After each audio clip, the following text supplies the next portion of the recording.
महाराष्ट्र से सरकार जाने के बाद उद्धव ठाकरे बौखलाए हुए हैं, ये बात किसी से छिपी नहीं है। हालांकि गाहे बगाहे बयान देने के बाद वो एक कोने में शांति से चुपचाप बैठे हुए हैं, लेकिन दूसरी तरफ संजय राउत ट्विटरबाजी कर रही हैं, शायराना अंदाज में ऐसे ऐसे तंज कस रही हैं शिंदे गुट पर कि बस क्या कहना। अब देखिए, संजय राउत ने लेटेस्ट एक और पोस्ट शेयर किया है जिसमें वो सोफे पर बैठे हुए नजर आ रही हैं, कहीं और देख रही हैं, यानी कि आप इसे उनकी कैंडिड फोटो कह सकते हैं। और पीछे बाला साहेब ठाकरे की फोटो लगी हुई है और इस पूरी तस्वीर को साझा करते हुए संजय राउत लिखते हैं, सीढ़ियां चढ़ते हुए जो उतरना भूल जाते हैं वो घर नहीं लौट पाते। वैसे ये कोई पहली बार नहीं जब संजय राउत इस तरह का तंज कसते हुए नजर आ रही हो बागी नेताओं पर, बल्कि इससे पहले भी वो इस तरह से शायराना अंदाज में उन पर कमेंट कर चुके हैं। अब जब संजय राउत का इस तरह का ट्वीट सामने आया तो लोगों ने उनको जमकर धो डाला। ट्रोलर्स ने ऐसी ट्रोलिंग की, ऐसा उनका मजाक उड़ाया कि हर कोई अब इसी पर चर्चा कर रहा है। जैसे एक यूजर ने लिखा, चल सत्ता का नशा उतरने के बाद तुझे बाला साहेब तो याद आने लगे हैं, नहीं तो तुम लोग सोनिया और शरद पवार के डर से बाला साहेब और छत्रपति शिवाजी को भूल बैठे थे। एक और यूजर ने मजे लेते हुए लिखा, जल्दी जल्दी फोटोशूट करवा लेता हूं, फिर पता नहीं इस भवन में भी घुसने दें या नहीं।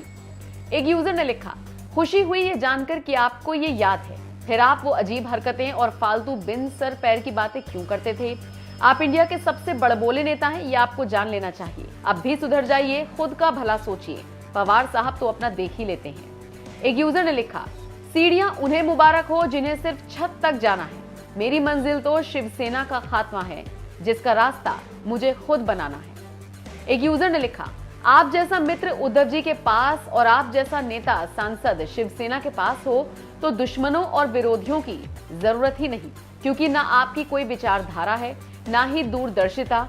आदित्य ठाकरे का करियर बनने से पहले बंटाधार, अब दोनों ग्रुप एक भी हो जाएं तो भी अब वो रुतबा, वो दबदबा हासिल नहीं हो सकता।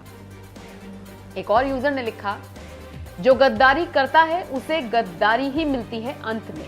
2019 में जो गद्दारी कोलिएशन के साथ की थी उसके परिणाम है 2022 और एक एक एमएलए को बेइज्जत करना। तो देखा आपने कैसे लोग संजय राउत को जबरदस्त तरीके से ट्रोल कर रही हैं और शायरी करना उनको भारी पड़ता हुआ नजर आ रहा है।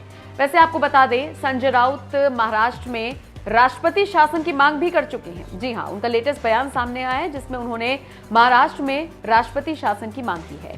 बहरहाल आप इस खबर को लेकर क्या राय रखते हैं, कमेंट बॉक्स में अपनी राय हमें जरूर दीजिएगा।